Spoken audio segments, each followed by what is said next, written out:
স্বাধীনতা তুমি পিতার কোমল জায়নামাজের উদার জমিন। স্বাধীনতা তুমি উঠানে ছড়ানো মায়ের শুভ্র শাড়ির কাঁপন। স্বাধীনতা তুমি বনের হাতের নম্র পাতায় মেহেদির রং। স্বাধীনতা তুমি বন্ধুর হাতে তারার মতন জলজলে এক রাঙা পোস্টার। ঐতিহাসিক মুজিবনগর দিবস আজ 1971 সালের এই দিনে মেহেরপুরের বৈদ্যনাথ তলার আম্রকাননে শপথ নেয় বাংলাদেশের প্রথম সরকার। পাঠ করা হয় স্বাধীনতার ঘোষণাপত্র। বাংলাদেশের স্বাধীনতার সংগ্রাম ও মুক্তিযুদ্ধের ইতিহাসের অনন্য দিন। শুভ সকাল। আমন্ত্রণ কেওয়াই স্টিল নিবেদিত সকাল 24-এ। আজ বুধবার 4 বৈশাখ 1431 বঙ্গাব্দ, 17 এপ্রিল 2024 খ্রিস্টাব্দ। আপনাদের সাথে আছি আমি সারিকা তাবাসসুম। বলছিলাম ঐতিহাসিক মুজিবনগর দিবস আজ। ধানমন্ডিতে বঙ্গবন্ধুর প্রতিকৃতিতে শ্রদ্ধা জানিয়েছেন প্রধানমন্ত্রী শেখ হাসিনা। এছাড়া সূর্যোদয়ের সাথে সাথে মুজিবনগর স্মৃতিসৌধে জাতীয় পতাকা উত্তোলনের মধ্য দিয়ে শুরু হয় আনুষ্ঠানিকতা। সকাল 9টার দিকে মুজিবনগর মুক্তিযুদ্ধ স্মৃতিকেন্দ্রে করা হবে পুষ্পস্তবক অর্পণ। বীর শহীদদের প্রতি ফুল দিয়ে শ্রদ্ধা জানাবেন মুক্তিযুদ্ধ বিষয়ক মন্ত্রী আকম মোজাম্মেল হক, জনপ্রশাসন মন্ত্রী ফরহাদ হোসেন সহ আওয়ামী লীগের কেন্দ্রীয় নেতারা। পরে কুচকাওয়াজ, গার্ড অব অনার সহ গীতিনাট্য পরিবেশন করা হবে। শেখ হাসিনা মঞ্চে হবে বিশাল জনসভা। প্রধান অতিথির বক্তব্য দেবেন আওয়ামী লীগের প্রেসিডিয়াম সদস্য কাজী জাফরুল্লাহ। দর্শক, ঐতিহাসিক মুজিবনগর দিবস আজ 1971 সালের এই দিনে মেহেরপুরের বৈদ্যনাথ তলার আম্রকাননের শপথ নেওয়া হয়। আমরা বলছিলাম এ বিষয়ে আরও জানাতে আমাদের সাথে মেহেরপুর থেকে যুক্ত হচ্ছেন আমাদের সহকর্মী রাশেদ। শুভ সকাল। আজ ঐতিহাসিক 17 এপ্রিল মুজিবনগর দিবস, আর প্রতি বছরই কেন্দ্রীয়ভাবে মেহেরপুরই পালন করা হয় এটি। তো আজকের দিনটি ঘিরে কি কি কর্মসূচি রাখা হয়েছে আমাদের জানাবেন। সারিকা, শুভ সকাল। আপনি যেমনটি বলছিলেন যে 1971 সালের 17 এপ্রিল তৎকালীন বৈদ্যনাথ তলায় এই মুজিবনগরের আম্রকাননে কিন্তু বাংলাদেশের প্রথম সরকার কিন্তু এখানে শপথ গ্রহণ করেন এবং তারপরে এখানে কিন্তু স্বাধীনতার যে ঘোষণাপত্র সেটিও কিন্তু এখানে পাঠ করা হয়। তারপরে কিন্তু এই যে বৈদ্যনাথ তলা যে নামটি, তখনই কিন্তু তাজউদ্দিন সাহেবকে বলা হয়েছিল যে লিডার এই জায়গাটির নাম কি হবে। তখন উনি বলেছিলেন যে বঙ্গবন্ধু নামে এই জায়গাটির নাম হবে মুজিবনগর। তারপর থেকেই কিন্তু এই জায়গাটির নামকরণ করা হয়েছে মুজিবনগর এবং এই মুজিবনগর দিবসকে ঘিরেই কিন্তু জাতীয়ভাবে নানা কর্মসূচির আয়োজন করা হয়। আজকেও তার ব্যতিক্রম নয়। আপনাকে দেখানোর চেষ্টা করব যে আজকে যে কর্মসূচি পালন করা হবে তার মধ্যে অন্যতম রয়েছে যেখানে এখানে একটি বিশাল জনসভা রয়েছে। এখানে বিশাল জনসভা হবে যেখানে সভাপতিত্ব করবেন বাংলাদেশ আওয়ামী লীগের কেন্দ্রীয় যুগ্ম সাধারণ সম্পাদক আফম বাহাউদ্দিন নাসিম এবং প্রধান অতিথি হিসেবে উপস্থিত থাকবেন প্রেসিডিয়াম সদস্য কাজী জাফরুল্লাহ। এবং তারপর এখানে কিন্তু একটা কুচকাওয়াজ অনুষ্ঠিত হবে। যে কুচকাওয়াজের যে প্রস্তুতি, সেই প্রস্তুতি এখানে পুলিশ বাহিনী থেকে শুরু করে সবাই কিন্তু এখন সেই প্রস্তুতি নিচ্ছেন। কিছুক্ষণ পরে হয়তো 9টায় যে অনুষ্ঠান শুরু হবে সেই কুচকাওয়াজের মধ্য দিয়ে শুরু হবে। তারপরে জাতীয় পতাকা উত্তোলন রয়েছে এবং কেন্দ্রীয় নেতৃবৃন্দ আসার পরে যে কিন্তু স্মৃতিসৌধে যে পুষ্প আর অর্পণ সেটি স্মৃতিসৌধে সেটি করবেন। তো ইতিমধ্যেই যে পুলিশ প্রশাসন থেকে শুরু করে কিন্তু সব ধরনের সাধারণ মানুষ কিন্তু এই সমাবেশ স্থলে আসতে শুরু করেছে। আর একটি বিষয় আপনাকে জানিয়ে রাখি যে যেহেতু সকাল 9টার পরে এখানে আরেকটি জিনিস হবে, আরেকটি গীতিনাট্য নামে একটি নাট্য অনুষ্ঠান এখানে হবে। তারপরে কিন্তু এখানে জনসভা অনুষ্ঠিত হবে। তো আমরা যতটুকু জানতে পারি জনপ্রশাসন প্রতিমন্ত্রী যেটি বলছেন, তিনি জেলা আওয়ামী লীগের সভাপতি, তিনি বলছেন যে এই সমাবেশকে কেন্দ্র করে ব্যাপক আয়োজন করা হয়েছে যেখানে 50,000-এর বেশি মানুষের সমাগম ঘটনা হবে বলে তিনি জানিয়েছেন। সেই লক্ষ্যে কিন্তু পুলিশ প্রশাসনের পক্ষ থেকে পর্যাপ্ত কিন্তু নিরাপত্তা বলয় তৈরি করা হয়েছে এবং এখানে 3 স্তর বিশিষ্ট নিরাপত্তা বলয় তৈরি করা হয়েছে। র্যাব, পুলিশ, পাশাপাশি সাদা পোশাকে পুলিশ কাজ করছে। পাশাপাশি 32টা সিসি ক্যামেরা দ্বারা পুরো সমাবেশ স্থল কিন্তু নিয়ন্ত্রণ করা হচ্ছে এবং সেটির একটি কন্ট্রোল কন্ট্রোল রুমও এখানে তৈরি করা হয়েছে। আমরা এখন স্মৃতিসৌধে যাব, যেখানে একটি লাল মঞ্চ আপনারা দেখতে পাবেন। এই লাল মঞ্চে কিন্তু স্বাধীন বাংলাদেশের যে প্রথম সরকার, সেই প্রথম সরকার কিন্তু এখানে শপথ গ্রহণ করেছিলেন। এবং এইখানে কিন্তু সকাল সূর্যোদয়ের সাথে সাথে জাতীয় পতাকা উত্তোলনের মাধ্যমে যে দিনের আনুষ্ঠানিকতা সেটি কিন্তু শুরু হয়, এবং তারপরেই কিন্তু পরবর্তী যে আনুষ্ঠানিকতা সেগুলো শুরু হবে। এবং এই স্মৃতিসৌধকে কেন্দ্র করে কিন্তু এখানে যে লাল মঞ্চ, এখানে কিন্তু এখানে শপথ নিয়েছিলেন। এখানে 11টি সিঁড়ি রয়েছে। এই 11টি সিঁড়িতে যে 11টি সেক্টরে যে যুদ্ধ হয়েছিল সেটি বোঝানো হয়েছে। একটু উপরে যদি আমরা লক্ষ্য করি তাহলে সেখানে দেখবো যে অসংখ্য মাথার খুলি রয়েছে, অর্থাৎ 71-এ যে শহীদ বুদ্ধিজীবীদের যে মাথার যে খুলি, সেই খুলিকে বোঝানো হয়েছে। অর্থাৎ বলা যায় এই স্মৃতিসৌধে কিন্তু কেন্দ্রীয় নেতৃবৃন্দ, মন্ত্রী মহোদয় সবাই আসবেন এবং জাতির শ্রেষ্ঠ সন্তানদের পুষ্পার্ঘ্যের মাধ্যমে তারা স্মরণ করবেন। তারপরে কিন্তু যে মূল যে প্রোগ্রাম জনসভা থেকে শুরু করে তারপরে সেগুলো শুরু হবে।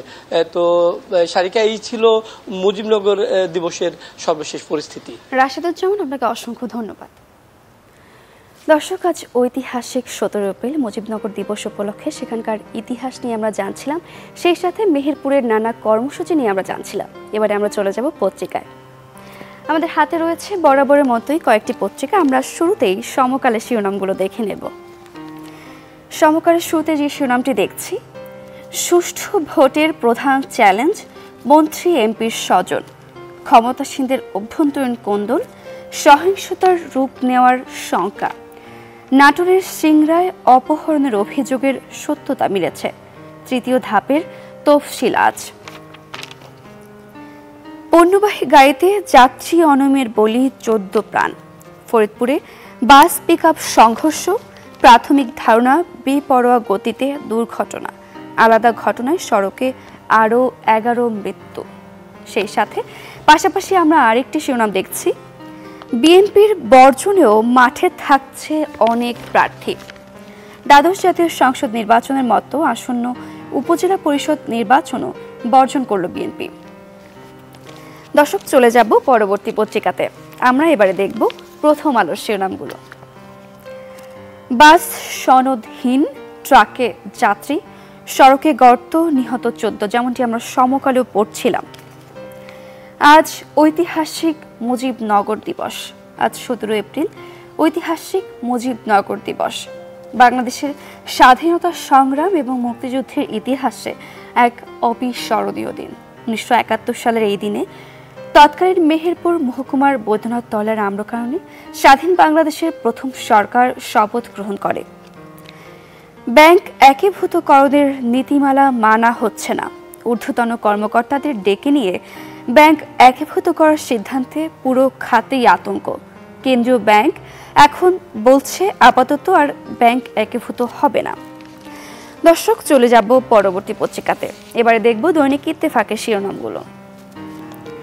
চেয়ারম্যান প্রার্থী হয়ে এমপিদের রোষানলে অনেক নেতা, আওয়ামী লীগের তৃণমূলে বিভেদ বাড়ছে, মন্ত্রী এমপিদের প্রভাব বিস্তার না করার নির্দেশ প্রধানমন্ত্রীর। মুজিবনগর দিবস উপলক্ষে দৈনিক ইত্তেফাকের শিরোনাম করা হয়েছে, উপজেলা নির্বাচন বর্জনের ঘোষণা বিএনপির, মাঝপথে জামায়াতের পিছু টান। দর্শক, চলে যাব কালের কণ্ঠে। উপজেলা নির্বাচন, মন্ত্রী এমপিদের প্রভাব না খাটানোর নির্দেশ প্রধানমন্ত্রীর। 5 কারণে উপজেলায়ও ভোট বর্জন বিএনপির কেউ স্বতন্ত্র নির্বাচন করলে সাংগঠনিক ব্যবস্থা, জামায়াত থাকছে না নির্বাচনে, বান্দরবানে কেএনএফের তৎপরতায় উদ্বেগ স্থায়ী কমিটির। মিলনের আশা মিলিয়ে গেল সপরিবারে, 7 জেলায় একদিনে 22 জনের মৃত্যু, ফরিদপুরে মৃতদের মধ্যে একই পরিবারের 4 জন। সয়াবিন তেলের দাম লিটারে 10 টাকা বাড়ালো ব্যবসায়ীরা, প্রতি লিটারে ভোজ্য তেলের দাম 10 টাকা বাড়ানোর ঘোষণা দিয়েছেন মিল মালিকরা। ফলে বর্তমানে প্রতি লিটার সয়াবিন তেল কিনতে দাম পড়বে 173 টাকা। তবে বাণিজ্য প্রতিমন্ত্রী আহসানুল ইসলাম টিটু বলেছেন, ভোজ্য তেলের দাম কোনোভাবেই আগের পর্যায়ে ফিরে যাওয়ার সুযোগ নেই, এটি অযৌক্তিক। উচ্চ মূল্যস্ফীতিতে চাপে থাকবে বাংলাদেশের অর্থনৈতিক প্রবৃদ্ধির পূর্বাভাস কমিয়ে 5.7%, 10 শর্তের 9টি পূরণ করেছে বাংলাদেশ। দর্শক, সবশেষে আমরা বণিক বার্তা শিরোনামগুলো দেখে নেব। গ্যাসের স্থানীয় যোগান নিয়ে চিন্তিত পেট্রোবাংলা এখন পরিত্যক্ত কূপে নজর দিচ্ছে। যথাযথ উপায়ে সংস্কারের মাধ্যমে 98টি কূপ থেকে নতুন করে দৈনিক 220 থেকে 230 মিলিয়ন ঘনফুট গ্যাস পাওয়া সম্ভব বলে এক প্রতিবেদনে উল্লেখ করেছে পেট্রোবাংলা। পরিত্যক্ত ও বন্ধ থাকা কূপগুলোর বিষয়ে এমন সময় তৎপরতা শুরু হলো যখন গ্যাসের স্থানীয় যোগান নিয়ে পেট্রোবাংলার উপর চাপ বাড়ছে। ইরানের সর্বাত্মক যুদ্ধ এড়িয়ে হামলা চালাতে চায় ইসরায়েল। ইরানে হামলা চালানোর সম্ভাব্য উপায় নির্ধারণে গতকালও এক বৈঠকে বসেছিল ইসরায়েলের যুদ্ধকালীন ক্যাবিনেট। বৈঠকে ইরানের উপর শক্ত প্রত্যাঘাতের সিদ্ধান্ত বহাল থাকলেও ইসরায়েলি নীতি নির্ধারকের দোটানায় ফেলে দিয়েছে আন্তর্জাতিক মহলের বিরূপ প্রতিক্রিয়ার শঙ্কা। দর্শক, এই ছিল আজকের পত্রিকার প্রধান শিরোনামগুলো। এবারে চলে যাব আমাদের পরবর্তী আয়োজনে। এবার আয়োজন বাসন্তী পূজা নিয়ে। চলছে বাসন্তী পূজা, আজ নবমী। পূজার আয়োজন নিয়ে আরও জানাতে দিনাজপুর থেকে আমাদের সাথে যুক্ত হচ্ছেন আমাদের সহকর্মী বিপুল সরকার। সানি, শুভ সকাল। আজ তো নবমী, তো নবমীর শুরু থেকে সকাল থেকে কি রীতিনীতি পালন করা হয় সেসব নিয়ে আমাদের জানাবেন। সারিকা, শুভ সকাল। আপনি জানেন যে সনাতন ধর্মাবলম্বীদের অন্যতম ধর্মীয় উৎসব দুর্গাপূজা। বাংলা ঋতু গণনায় দুটি সময়ে এই দুর্গা উৎসব পালিত হয়। একটি শরৎকালে, যেটি শারদীয় দুর্গা উৎসব বলে, এবং একটি বসন্তকালে, যেটি বাসন্তী পূজা বলে অভিহিত করা হয়। যদিও ঋতু গণনায় এখন গ্রীষ্মকাল, কিন্তু যে তিথি রয়েছে সনাতন ধর্মাবলম্বীদের, সেই তিথি অনুযায়ী আর যেহেতু এই পূজাটা হয়, এটি বাসন্তী পূজা। আজকে মহানবমী, আপনি যেমনটি বলছেন। আমি বর্তমানে রয়েছে দিনাজপুর শহরের নিমতলা মন্দিরে। এখানে এই মন্দিরে কিন্তু সন্ধি পূজার মাধ্যমে নবমীর যে আনুষ্ঠানিকতা, সেই আনুষ্ঠানিকতা শুরু হয়েছে, এবং আজকে আনুষ্ঠানিকতা শেষে কিন্তু দশমী, কালকে আগামীকাল দশমী। এই দশমীর বিসর্জনের মধ্য দিয়ে আমাদের মাঝ থেকে দেবী দুর্গা, যিনি বাসন্তী এই বসন্তকালে, তিনি আসলে বিদায় নেবেন। আমরা যেটি বলা, সনাতন ধর্মাবলম্বী যেটা বলা হয় যে এই আজকে যে নবমী দিনে দেবী দুর্গাকে সিদ্ধিদাত্রী রূপে পূজা করার রীতি রয়েছে। বলা হয় যে আজকের এই পূজায় যে যেটা চায় আর কি, দেবীর কাছে মনোকামনা করে, তিনি সেই পার্থিব আকাঙ্ক্ষা পূর্ণ করেন, এবং জাগতিক যে অজ্ঞতা আছে সেই অজ্ঞতা করেন। এখানে যারা পণ্ডিত রয়েছেন তারা এই বিষয়টি আমাদেরকে জানান।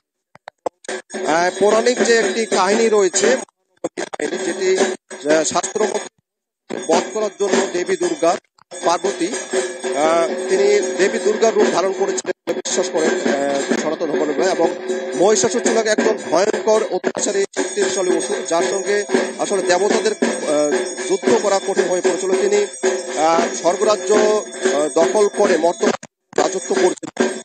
সেই সময়ে মহাদেবের আশীর্বাদে মহাদেবের কাছে সব দেবতারা গিয়েছিলেন। সেখানে মহাদেব তিনি বলেছিলেন যে দেবী দুর্গা হিসেবে মহিষাসুরকে বধ করা হবে। এই জন্য দেবী দুর্গাকে মহিষাসুর বধ বলা।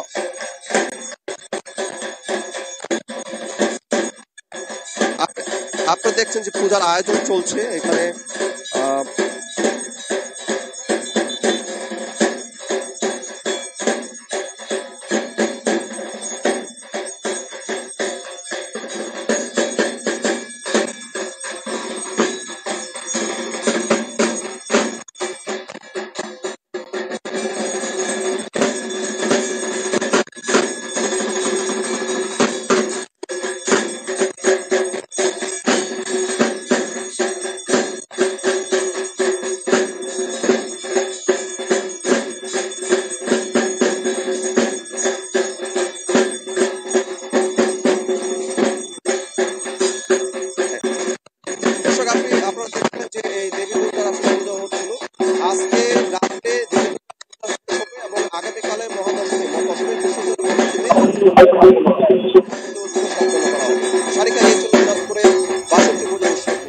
সানিয়া, অসংখ্য ধন্যবাদ আপনাকে। দর্শক, চলছে বাসন্তী পূজা, আজ তার মহানবমী উপলক্ষে দিনাজপুরে পূজার আয়োজন আজকের দিনে রীতিনীতি নিয়ে জানাচ্ছিলেন সহকর্মী বিপুল সরকার সানি। দর্শক, সপ্তাহখানেকের মধ্যে সম্ভাবনা নেই কালবৈশাখী ঝড়ের, নেই বৃষ্টি হওয়ার আভাসও।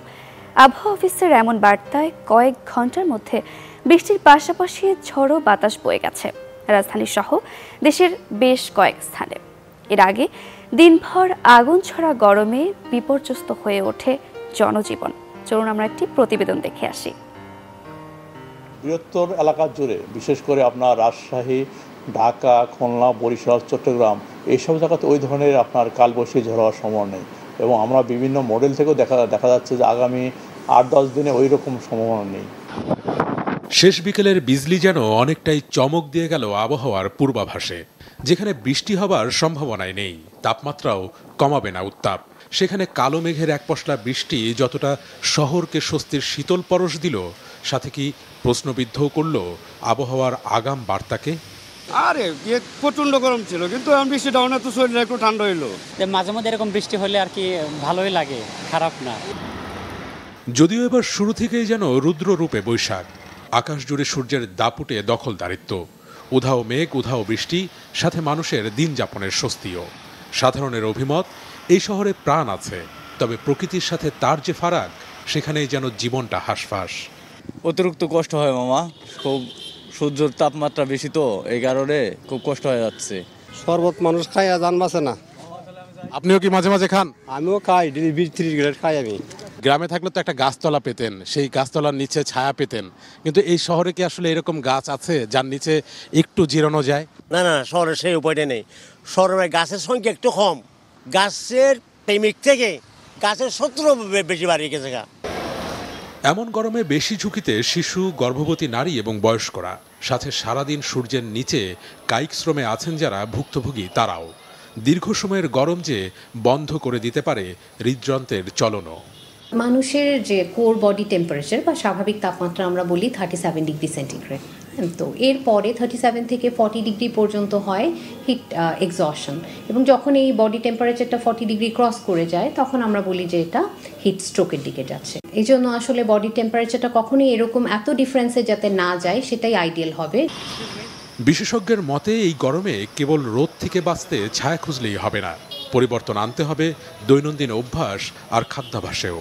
পারতপক্ষে এই সকাল 10টা থেকে দুপুর 2টার এই সানটাকে একটু অ্যাভয়েড করা যারা পারবেন। প্রচুর পরিমাণে পানি ক্যারি করতে হবে, পানি খেতে হবে, আর সেই সাথে চা, কফি বা জাঙ্ক ফুড এইগুলো কিন্তু ডিহাইড্রেশন করে, সো এই ধরনের খাওয়াটাকে একদমই অ্যাভয়েড করতে হবে।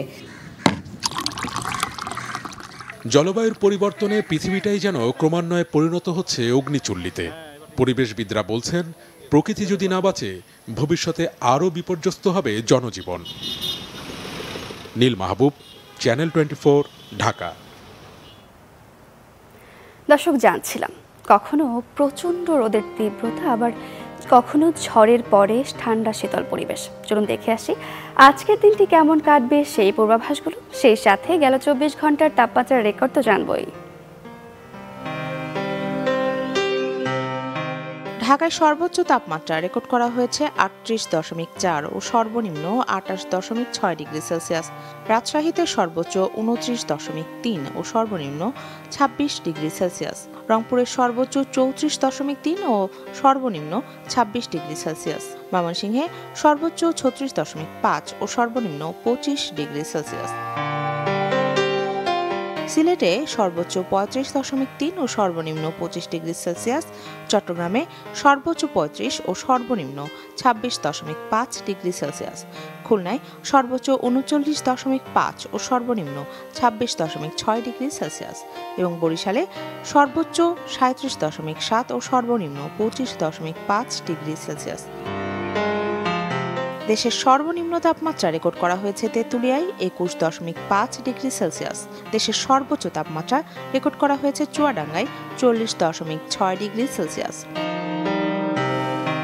চট্টগ্রাম, সিলেট বিভাগে দু এক জায়গায় অস্থায়ীভাবে দমকা হাওয়া সহ বৃষ্টি অথবা বজ্র বৃষ্টি হতে পারে, সেই সাথে কোথাও কোথাও শিলাবৃষ্টি হতে পারে। এছাড়া দেশের অন্যত্র অস্থায়ীভাবে আংশিক মেঘলা আকাশ সহ আবহাওয়া প্রধানত শুষ্ক থাকতে পারে। সারা দেশে দিনের তাপমাত্রা সামান্য বৃদ্ধি পেতে পারে এবং রাতের তাপমাত্রা অপরিবর্তিত থাকবে। বিরাজমান তাপ পরিস্থিতি দেশের কিছু কিছু জায়গা থেকে প্রশমিত হতে পারে। দর্শক, আয়োজনের একেবারে শেষ পর্যায়ে চলে এসেছি। এবারে জন্মদিনের শুভেচ্ছা না জানালেই নয়। আজকের দিনটিতে আপনাদের যাদের জন্মদিন তাদেরকে সকাল 24-এর পক্ষ থেকে জানাই অনেক অনেক শুভেচ্ছা। দর্শক, চলুন না এবারে জেনে আসি আপনাদের সাথেই আজকের এই দিনটিতে কোন কোন বিশিষ্ট ব্যক্তির জন্মদিন। তাদের জন্মদিনের শুভেচ্ছা জানাই, সেই সাথে তাদের কয়েকটি বিশেষ বিশেষ কাজ নিয়েও জেনে আসি। 1838 সালের এই দিনে জন্মগ্রহণ করেন কবি হেমচন্দ্র বন্দ্যোপাধ্যায়। কাব্য রচয়িতাদের মধ্যে তিনি সে সময় সবচেয়ে খ্যাতিমান ছিলেন। বাংলা মহাকাব্যের ধারায় হেমচন্দ্রের বিশেষ দান হচ্ছে স্বদেশপ্রেমের উত্তেজনা সঞ্চার। হেমচন্দ্রের প্রধান পরিচয় তিনি একজন দেশপ্রেমিক যশস্বী কবি। প্রকৃতপক্ষে তিনি প্রথম জাতীয় কবি যিনি সমগ্র স্বাধীন ভারতের এক সংহতিপূর্ণ চিত্র দেখেছিলেন। হেমচন্দ্রের প্রথম কাব্য চিন্তা তরঙ্গিনী। 1923 সালের এই দিনে জন্মগ্রহণ করেন British feature film, documentary director এবং ব্রিটিশ নিউ ওয়েভের প্রধান আলোকচিত্র লিন্ডসে গর্ডন অ্যান্ডারসন।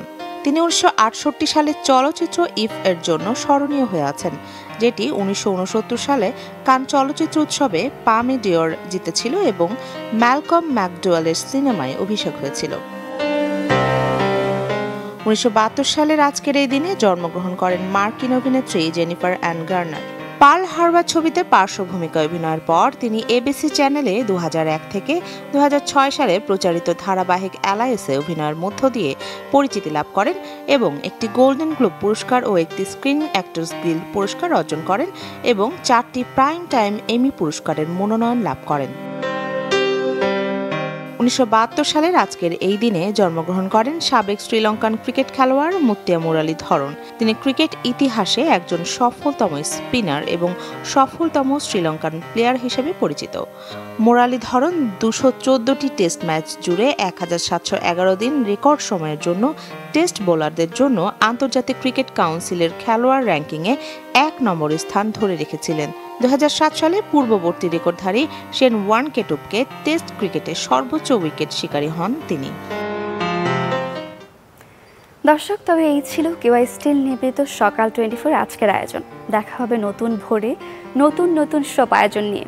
সেই পর্যন্ত ভালো থাকুন, সুস্থ থাকুন, আনন্দে থাকুন। সবাইকে আরও একবার শুভ সকাল।